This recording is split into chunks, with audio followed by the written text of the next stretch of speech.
Hello दोस्तों, आज हम क्लास 12th फिजिक्स का एक इम्पॉर्टेंट क्वेश्चन देखेंगे जो आपके एग्ज़ाम के दृष्टि से बहुत ही महत्वपूर्ण क्वेश्चन है। आप यहां पर देख रहे होंगे कि यह एग्ज़ाम में कई सालों से पूछा जा रहा है। आप देखेंगे कि यहां पर 2010, 11, 14, 17, 18, 13 और 20 में भी पूछा गया है।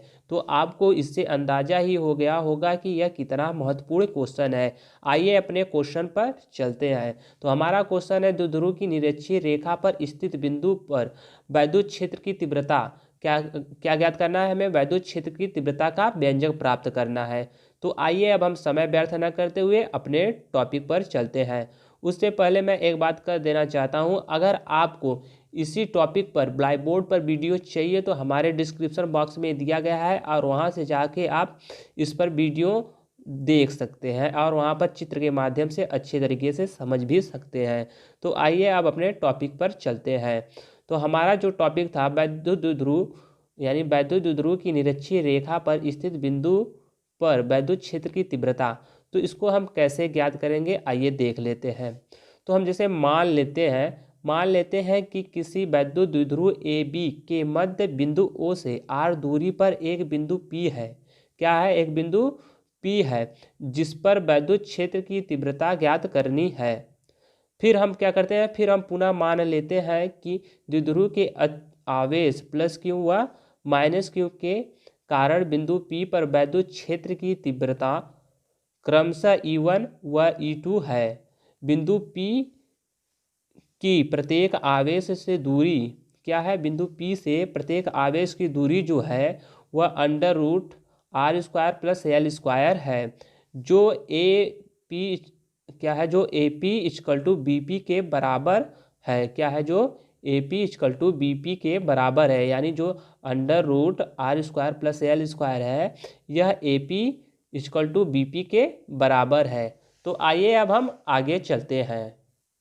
अब हम आगे चित्र के माध्यम से समझेंगे। जैसे कि मैंने वहाँ पर बताया था कि मैंने एक द्विध्रुव आघूर्ण ले रखा था जिस पर ए और बी स्थित है। क्या है? जिस पर ए और बी स्थित है और इनसे कुछ दूरी पर एक बिंदु पी स्थित है। क्या है? एक बिंदु पी स्थित है जिस पर हमें क्या ज्ञात करना है? वैद्युत क्षेत्र की तीव्रता। हमें उस पर क्या ज्ञात करना है? वैद्युत क्षेत्र की तीव्रता ज्ञात करनी है। तो हमने देखा था कि जो ए और बी है, यानी जो ए पी है और बी पी है, उसके बराबर क्या था हमारा? अंडर रूट में R square plus L square था। क्या था हमारा? R square plus L square था। तो मैं आपको इसके माध्यम से इसको मैं सिद्ध करके बताऊंगा कि यह कैसे आया था, यह कैसे आया था। तो आइए अब हम सिद्ध कर लेते हैं। तो अब हम यहाँ पर देख लेंगे जो A P equal to B P equal to under root में R square plus L square है। तो इसको हम कैसे हल करेंगे? पाइथागोरस थ्योरम से। किससे हल कर लेंगे हम? पाइथागोरस थ्योरम से। तो हमारा पाइथागोरस थ्योरम का सूत्र क्या होता है, आइए देख लेते हैं। तो हमारा कड़ का स्क्वायर होता है इक्वल टू लंब का स्क्वायर होता है प्लस आधार का स्क्वायर होता है। क्या होता है? कड़ का स्क्वायर होता है इक्वल टू लंब का स्क्वायर होता है प्लस आधार का स्क्वायर होता है। अब एक कैसे होता है मैं आपको बता देता हूँ।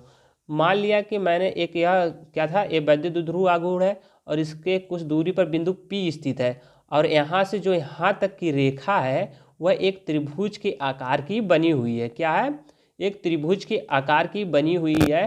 तो हम जानते हैं कि जो पाइथागोरस थ्योरम होता है, ये जो निचला बेस रहता है इसको क्या बोलते हैं? निचली परत को हम बेस बोलते हैं, यानी क्या बोलते हैं? बेस यानी आधार। फिर इसको हम क्या बोलते हैं? परपेंडिकुलर यानी लंब बोलते हैं।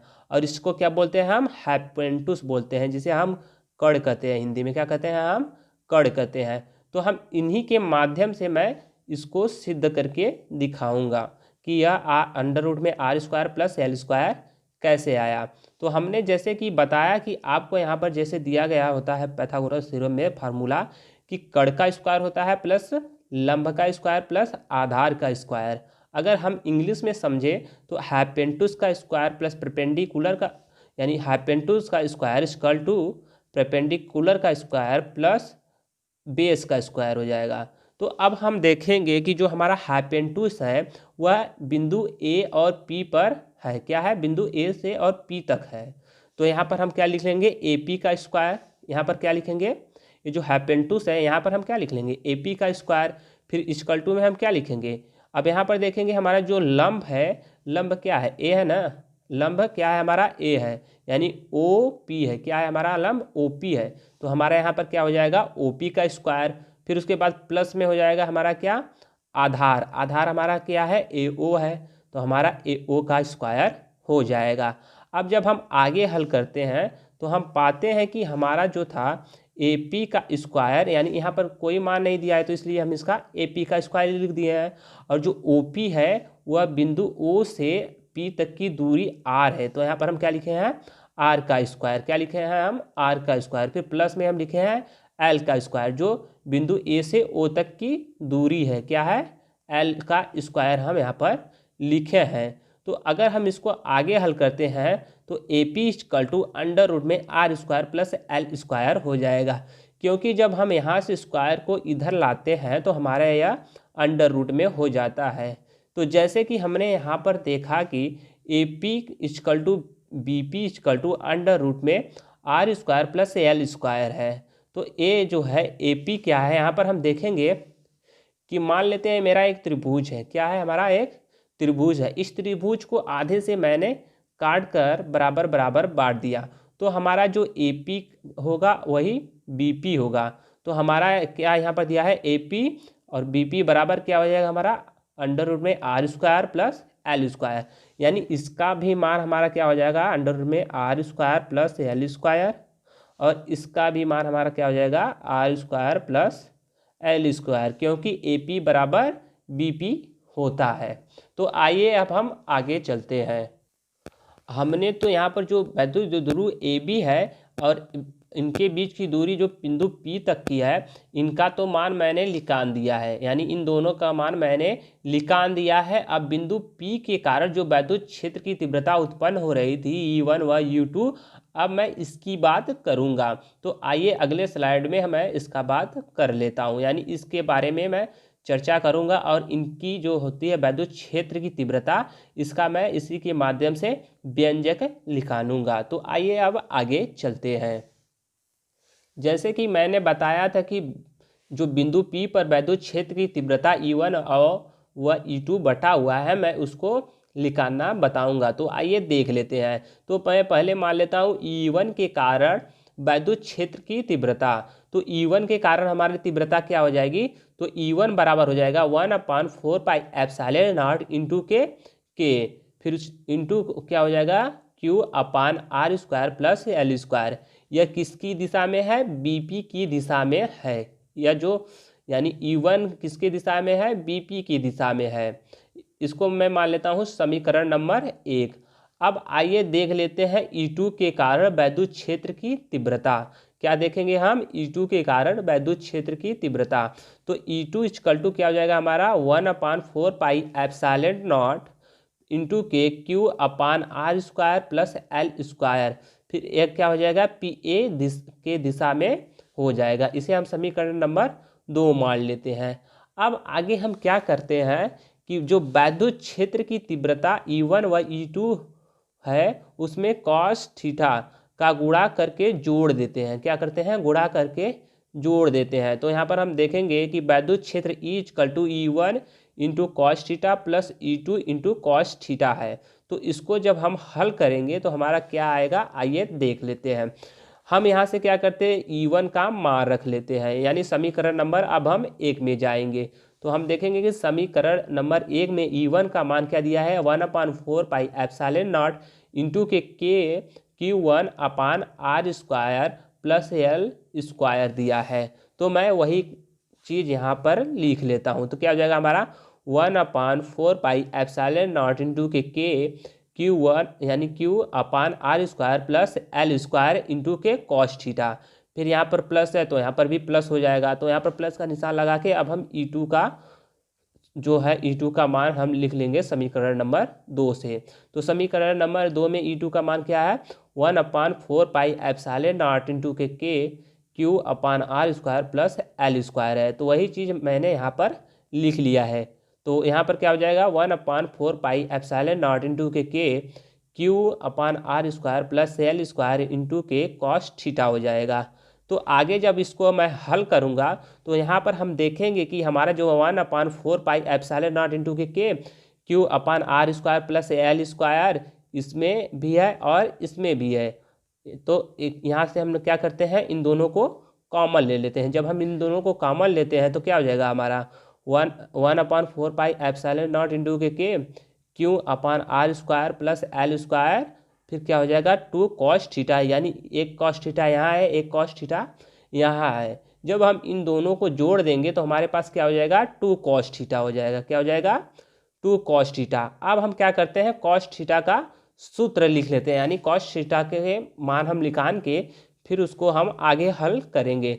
तो कॉस थीटा बराबर हमारा क्या हो जाएगा, आधार बटा कड़ यानी बेस बटा हाइफेंटूस हो जाता है। इक्वल टू के हमारा वहाँ पर हम देखे थे जो हमारा आधार था ए ओ था या बी ओ था, तो हम यहाँ पर क्या लिखे हैं ओ बी लिख लिए हैं। अपान के क्या लिखे हैं, कड़ हमारा क्या था ए पी था यानी पी ए था या तो पी बी था, तो हम यहाँ पर क्या लिख लिए पी बी लिख लिए हैं, यानी उनमें से कोई एक ही लिखना है, तो आप कोई भी लिख सकते हैं यहाँ पर। फिर इक्वल टू में मैंने क्या लिखा है ओ बी अपान ब्रैकेट में क्या लिखा है ओ पी का स्क्वायर प्लस ओ बी का स्क्वायर, फिर उसके बाद होल यानी संपूर्ण ब्रैकेट के क्या लिखा है, यानी बड़ा ब्रैकेट के लिखा है 1/2 लिखा है। यह कहाँ से आया है मैं आपको बता देता हूँ। यह जो है कॉस थीटा का सूत्र है, मैंने जो लगाया है उसी सूत्र में यह आता है। तो आइए अब मैं इसको आगे हल करता हूँ। जब मैंने आगे इसको हल किया तो यहाँ पर क्या आ जाएगा, ओ बी हमारा क्या दिया था वहाँ पर, यानी हमारा बिंदु जो ए था इनके बीच की दूरी वैद्युत दूरी की जो दूरी थी 2L थी, और इनके बीच एक बिंदु O था, तो जो यहाँ से यानी 2L को आधा आधा बांट दिया जाए तो यहाँ पर 1L हो जाएगा और यहाँ पर भी 1L हो जाएगा। तो हमारा जो OB है तो क्या हो जाएगा L/r स्क्वायर प्लस L का स्क्वायर, फिर ब्रैकेट यानी ब्रैकेट बंद, फिर उसके बाद क्या हो जाएगा हमारा 1/2 हो जाएगा। क्या हो जाएगा हमारा 1/2 हो जाएगा। अब हम आगे इसे हल करेंगे तो क्या हो जाएगा हमारा E= 1/4 pi epsilon naught into के Q upon R square plus L square हो जाएगा। क्या हो जाएगा एल स्क्वायर हो जाएगा। फिर उसके बाद हम यहाँ पर देखेंगे इंटू में, तो यहाँ पर मैंने क्या सूत्र में लिखा था 2 कॉस थीटा, तो मैंने यहाँ पर 2 लिख दिया। फिर हमारा जो लिखना था बी यानी ओ बी लिखना था वो क्या था एल था, तो हमारा 2L हो जाएगा। फिर अपान के क्या हो जाएगा R square plus L square, फिर ब्रैकेट बंद 1/2 हो जाएगा। क्या हो जाएगा पावर के 1/2 हो जाएगा। फिर उसके बाद हम जब इसको हल कर लेते हैं तो हमारा क्या हो जाएगा 1/4 पाई एप्सिलॉन नॉट इंटू के 2QL, क्योंकि जब मैं इसका गुणा इसमें कर दूंगा यानी 2L का गुणा Q में करूंगा तो हमारा क्या हो जाएगा 2QL, इसको ऐसे लिख सकते हैं। फिर उसके बाद हम देखेंगे यहाँ पर जो हमारा R square plus L square यहाँ पर भी है, R square plus L square यहाँ पर भी है। जब हम इसको गुणा करेंगे यानी जब इनको हमें क्या किया ये दोनों कॉमन है, यानी इसमें भी है इसमें है, तो इसको हम क्या लेते हैं कॉमन ले लेते हैं। तो R square plus L square, फिर ब्रैकेट में यानी ब्रैकेट बंद, फिर उसके बाद क्या हो जाएगा हमारा उसके पावर के 3/2 हो जाएगा। क्या हो जाएगा 3/2 हो जाएगा। आइए तब आगे मैं आपको इसको हल करके बताता हूँ। जब हम इसे आगे हल करेंगे तो देखेंगे जी जो हमारा वहाँ पर 2QL था उसके बराबर हमारा क्या हो जाएगा P, जो कि वैद्युत द्विध्रुव आघूर्ण है। यह क्या है P, जो वैद्युत द्विध्रुव आघूर्ण है, यानी P= हमारा क्या होता है वैद्युत द्विध्रुव आघूर्ण का सूत्र क्या होता है P= 2QL ना, तो वही मैंने यहाँ पर लिखा है। यानी 2QL की जगह हम क्या लिख सकते हैं P भी लिख सकते हैं, जो वैद्युत द्विध्रुव आघूर्ण का सूत्र होता है। तो E= क्या हो जाएगा 1/4 पाई एप्सिलॉन नॉट इंटू के P अपान क्या हो जाएगा हमारा R square plus L square, फिर ब्रैकेट बंद उसके पावर के क्या हो जाएगा 3/2 हो जाएगा, यानी 3/2 हो जाएगा। फिर जब हमने आगे यानी आगे जब हल किए इसे तो हम देखते हैं कि जहाँ जो आर है वह यल से अत्यंत बड़ा है, तो यहाँ क्या है ये जो आर है वह यल से अत्यंत बड़ा है, इसलिए यल हम रिमूव करते देते हैं यानी हटा देते हैं।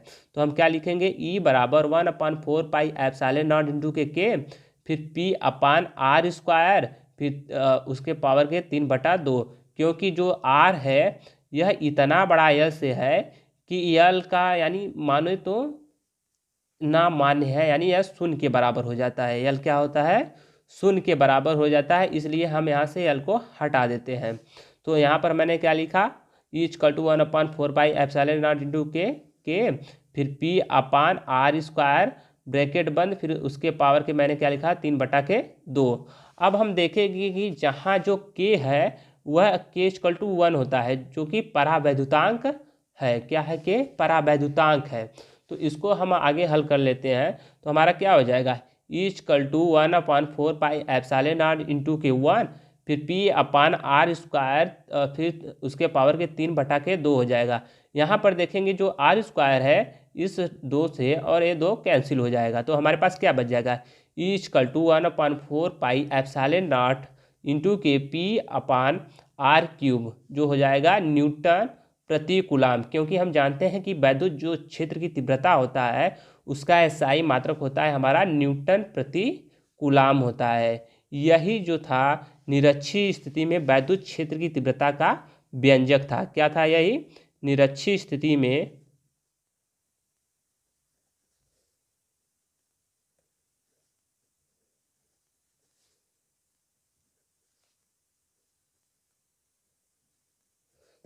स्थिति में वैद्युत क्षेत्र की तीव्रता का व्यंजक